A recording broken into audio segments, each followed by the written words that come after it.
Hey everybody, Mega Ruler 31 back for FSI DFS.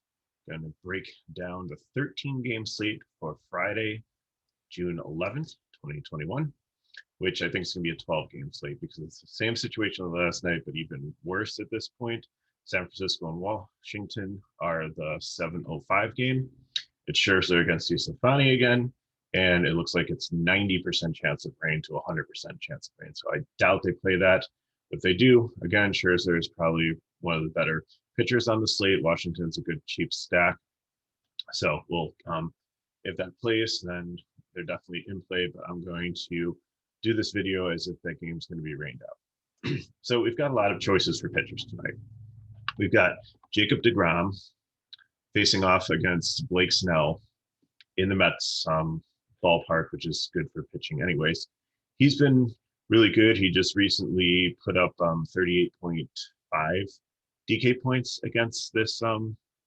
Actually, it was 39 versus San Diego, and Snell on the other side facing the Mets put up 38.5.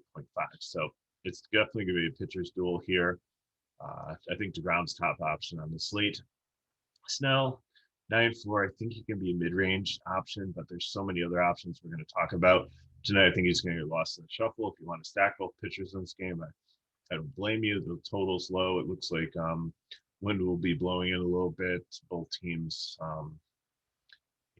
can come alive offensively, especially the Padres are starting to get healthier. So are the Mets. So maybe when they faced off a little bit ago, the lineups were a little bit different. I didn't look back too much at that, but I think deGrom's top option. Snell is somewhere in the mid-range. Woodruff would be the next favorite option that I would take. He gets Pittsburgh. They only have a 2.68 total, which is super, super low. And they're going up against a garbage pitcher that Pittsburgh has. So everything looks good for Woodruff. Strikeouts, win equity, lasting long in the game. So he'd definitely be the number 2 option for pitchers. The third option, I'm probably differ from a lot of other people in the field here, but I think Clayton Kershaw. Texas only has a 2.5 total against them. It's in LA, not in Texas. So it's at home.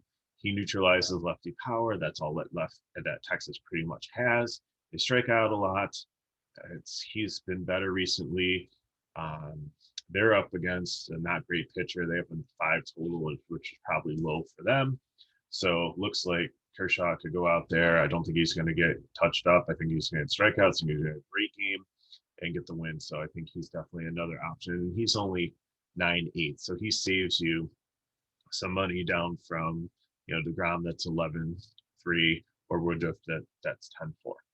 The fourth option in the high level that I like is going to be Giolito, but I think he's strictly a GPP play. He faced Detroit twice already, and he's given up home runs, and he's only scored 16 to 20 DK points. So I think he's sneaky, but risky. It's at Detroit. Detroit, of course, is not a great team. They're facing a lefty in Detroit who actually shut down this lineup. The White Sox are usually really good batting against lefties, but I think, everything should right itself tonight. Again, I'm not playing it in cash. It's a GPP, but if you want to save a little bit down from deGrom and Scherzer, if he plays, and Woodruff, then I think Giolito would be the next one. My favorite mid-range option would be Charlie Morton. He is on the road in a really good pitcher's ballpark against the Marlins, who have flashes of potential, but not a really great lineup, especially down towards the bottom of it. He's having a good season. He's only 7.5. I expect maybe 25, 30 DK points out of him, and that's great at this price. Molly would be the next one that I would consider. He gets the Rockies in Cincinnati. Yes, it's a little bit of a smaller ballpark, and the ball does fly there, but this Rockies team, even with Story back, doesn't really scare me that much. Cincinnati has a 5.84 total, and Kyle Freeland is the opposing pitcher, so I think definitely gets the win equity here. I think he'll get some strikeouts. I think he'll have a really good game.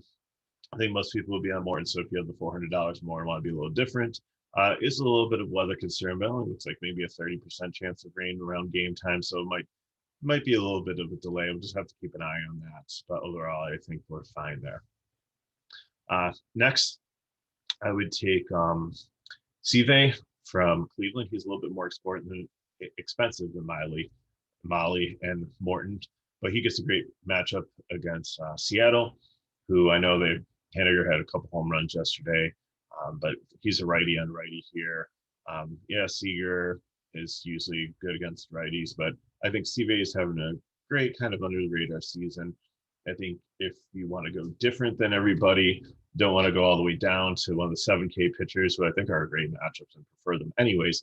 But if you want to do something a little bit different with your build, or if you want to skip some of the top guys and go like Sive, Molly, and Morton to try to get some of these expensive bat stacks in, I can see that too. Otani's intriguing also. I think he'd be GPP only. He hits Arizona. I think the roof's going to be closed there tonight, so the ball won't be flying as much. So, but still, Diamondbacks can hit at times. Otani seems to be okay. Never know what the leash is. Could blister or something could pop up. Could give you a late scratch. So he's always just a GPP option for me. There are a couple low guys that I would consider. The first one, and this is a little bit risky, GPP, but if you want to try to save, at 6'6" is Cole Irvin. He's not really a high K pitcher, but he's up against Kansas City, who naturally produces strikeouts. Not bad Detroit, but they can manufacture some strikeouts and help a pitcher. There's some power at the top of this lineup with Santana and Perez, but Soler's been having a horrible season. Benintendi is dropping down to the lineup. It's the lefty matchup. Gutierrez, Taylor, Alonso at the bottom. Not too scared of that. So I think at 6'6", he'll definitely make value. I don't think he's going to absolutely crush. But who I do think could have a really good, solid game, not exactly crush, but have a really good return, better than value, would be Keegan Allen of the Orioles taking on the Tampa Bay Devil Rays. Not Devil Rays, no, I'm sorry, it's not 1996 anymore. Tampa Bay Rays. And they're in the Tampa ballpark, which is a good pitching park. They strike out a bunch, so I'm okay with this. And at 5K, like, doesn't really need much to make value, and I think he can probably get 15, 20 DK points, which is be good. And if you pair him with a DeGrom or Woodruff or Kershaw or somebody, or Max pitches somebody higher up, it'll definitely open up bats. All right, so let's talk about bats. There's a huge total in the Houston and Minnesota game. I don't think Urquidy is that horrible of a pitcher, but Matt Shoemaker is. He only lasted like 2 innings last time. He got lit up like he was like you were playing a video game and he was on the rookie setting as the pitcher against you, and he just got teed off on. So I like everybody in this Houston lineup, both sides of the plate, lefties especially, Alvarez, Brantley, Tucker. So you can play the top stack, just see how it comes out. Probably maybe a middle stack on here might work too, and being my favorite stack, they'll be in the lineup breakdown at the end of this video. So just wait patiently, and we'll get to that at the end. Cincinnati, my second favorite stack. Again, watch the weather. Kyle Freeland, the Rockies, face the righty, but I still okay with Winker. I can't play Votto. He's on my do not play list. I know some of you trust him and have done well, but I'm just so jaded on him. I just can't do it. So not saying don't play him, but if anything, I'd take India, Winker, Castellanos, Stevenson, and then Suarez has been struggling too. I might only go like a 4-man stack here. See how the lineup comes out, and if I can find a fifth guy I want. But I think I like Cincinnati, but I think it's a 4-man. Minnesota would be the next one on the other side of the Houston game. Again, Quiddy's not a horrible pitcher, but there's a high total. Trevor Larnach, DK, what are you doing? He's only 2-1. He's $100 above the minimum. And he's not a bad player. He averages about 6 DK points a game. I look back, and he hasn't had like a bunch of zeros. He's had DK points like the last few games. So potentially batting third against a righty, sign me up. Free square, lock in, put him in your lineups unless you're doing a stack where you need all the outfield spots. I think he's definitely somebody that needs to be in your lineup. But again, Polanco, I'm okay with like Donaldson, Cruz, and righty on righty, but Nick Gordon to be batting. He's cheap at 2.6, and then Jeffers, my favorite cheap catcher recently too. He's 2.5, so I'm going to lock him in my catcher spot unless I'm using a stack that has a catcher. And if he's not in the lineup, then that gives me some, there's lots of options underneath him, like probably 4 or 5 guys in decent spots that I can plug in for that. So Dodgers would be my favorite top stack up against Fultonevich, pretty much anybody. Probably lefty, so Muncy, Turner, or Muncy, Bellinger, maybe Lux if he gets up higher in the lineup. But I'm fine with the righties, so that's Turner. Maybe not Pollock or Barnes, but then again, I think potentially against Fultonevich, and their bullpen's horrible too. So whatever you need to do, I think anybody's in play for the Dodgers too. I'll probably be lower owned being the last game, but good late night hammer stack for you. For GPP, I'm going right back to Boston. They did so well last night for me. I actually stacked the whole game. I had the Casey pitcher with them, and it was just a really good time. And I was right. The right-handed batters are the ones to go against. They get Rod Stripling today, who has struggled as a pitcher sometimes. And actually, he did face Boston a couple of games ago. Actually, it was on May 19th. And he gave up 5 home runs to this team. He gave up 1 to Martinez, to Verdugo, to Kiki, to Vasquez. Maybe it was only 4. But still, like, he gave up 5 runs in the first inning. I think it only lasted a couple innings. They ended up putting up 6 runs on him. So, and he's a reverse splits pitcher. So again, I think people might remember that game, look back at it, and they're going to look at Verdugo. And yes, he did have a home run there and Devers, but give me the righties again. Give me Santana if he's leading off there. Give me Kiki. Give me JD. Give me Xander, Renfroe, even Marlon Gonzalez, switch hitter. Velasquez. Dahlback actually had 10 DK points last night. He had a good game. Didn't hit a home run, but they showed him during the game. I watched a little of it that they're brought a batting machine and put it like really close to him, like within 10 feet. So he had to like work on his reaction time to pitches, and it seems to be like really helping him with his swing. So I think maybe breakout big things could be coming for him. Again, this is a GPP stack, but love Boston righties. Even being a Yankees fan, that kills me to say, but I like them in this situation, and I'll be playing them tonight. Cleveland makes an interesting stack against Dunn, just coming back from a stable list. And the IL, I think, Jose Ramirez has great power. Rosario, Bobby Bradley hitting 5th. I don't know too much about him, but Nailers could be in the lineup too. So Cesar Hernandez leading off doesn't have power, but he does have some contact and stuff. So there's a pretty good stack that you can make here for Cleveland in the GPP.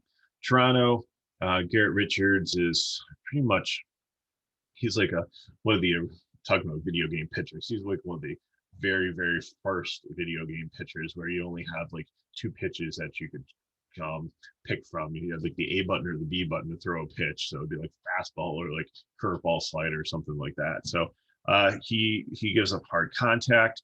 And this Blue Jays team is going to be pretty much mostly righties against them, but they have some lefties in the lineup, like Reese McGuire at catcher, Tellis, Panic. If you wanted Richardson, Grail, if you wanted to do a cheaper stack with a big stack, taking some of these lefties down the bottom of the lineup, they might be a great complement to use. Or if you wanted to take the big boys up top, again, I think that's GPP only. In cash, if you want to sprinkle in the lower lefty guys as some cheaper with a picking one of the main stacks, I'm good with that too. Chicago White Sox would be the other one. Scooble, like I said, shut them down recently, but they have hit left-handed pitching really good. I think it's a GPP stack and probably the 4 out of the 4 stacks that I said, just because we don't know about it. But I think if you want to play Giolito a pitcher and then stack the White Sox in one GPP line for $1, I think that's definitely worthwhile. Some really cheap stacks or YOLO stacks. Milwaukee, I like. They have a lot of cheap options. I think they're going to be my favorite stack if I'm trying to go pay up for both pitchers. So if I want to do DeGrom and Woodruff, I'm going to use them, and I'll do that in the lineup breakdown. Baltimore profiles pretty well also too. You can use the catcher there. I like them against Yarborough, especially like the right-handers. I'd skip Mullins leading off, but Mancini, Santander, Mountcastle, Galvis, and then Severino, if that's how they bat. I like that. That gives you some good options left with the players that you have to fill that in. Seattle and Kansas City would be the other one. So let's look at lineup constructions quick and then get you on your way for your weekend. Like I said, I am going to look at taking DeGrom and Morton and then throw Jeffers at catcher. So if I do that, that gives me 4,100 for each player, which that's decent.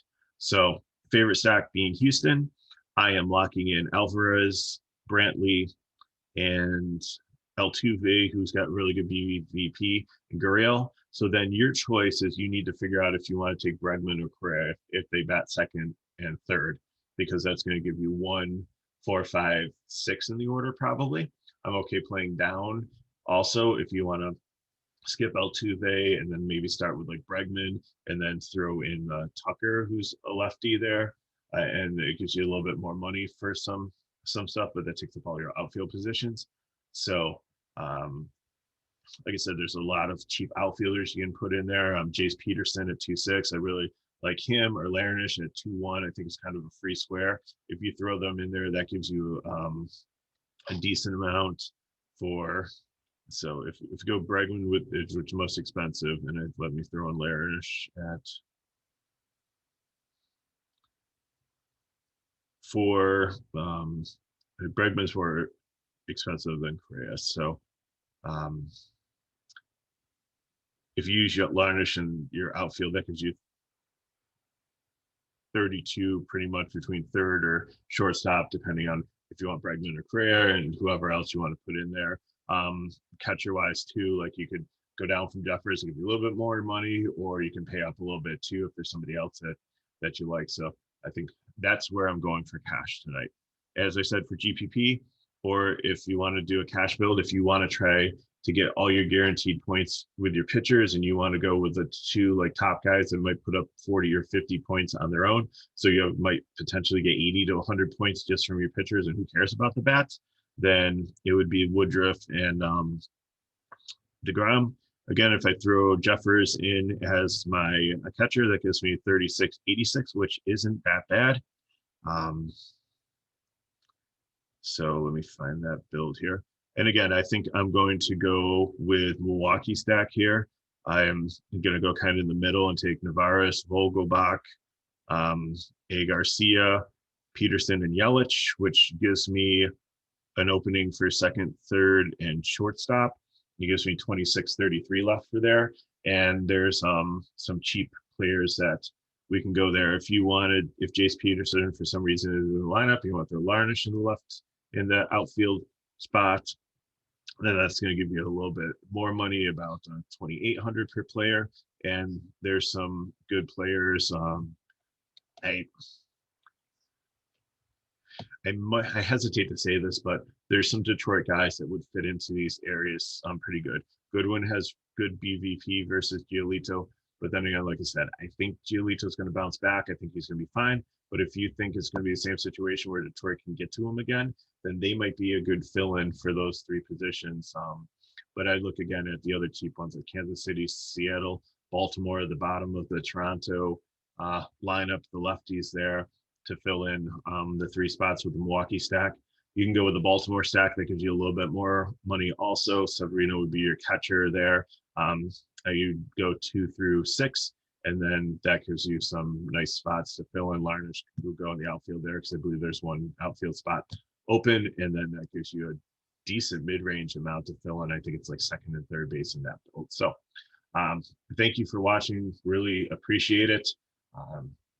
Looking forward to a good day of baseball tonight, and good weekend of baseball. McKinley 412 will be taking over the videos for the weekend, while I and TK Nation focus on the Texas races for NASCAR. So check those out on your channel and check out all the other exciting stuff. Euro soccer kicks off this today with a showdown slate, and there'll be slates going on. That's a very exciting tournament, and Gator Guy has that broken down on our channel. And there's an MMA fight coming up this weekend. There's so much stuff that we'll be covering here, and it's a great weekend for sports. So if you subscribe to our channel so you get a notification for when the things come, and just please give us likes for these videos. That really helps us. It really helps these videos get promoted on YouTube so more people can find us and get help, with this free content that we're providing for you. So if you like it, if it's helping you out, just give us a like, leave comments below. So really have enjoyed over this last couple months of the season, meeting new people and interacting with them, whether it's here, whether it's in Discord, whether they're hitting me up at Twitter at MedGuruler31. We enjoy the interaction with people that are watching these, and that's why I'm doing it. I'm here to help. I want to do the research and stuff. So if you don't have time to, that we can help you out and help you be successful so you can enjoy playing DFS. I absolutely love doing it. I hope you do too. And I hope that we can help you continue to maintain a bankroll and slowly grow it and be able to grind it out and make a little bit of a profit and be able to stay in the game for many, many years to come. So thanks again for watching. Really appreciate it. MedGuruler out.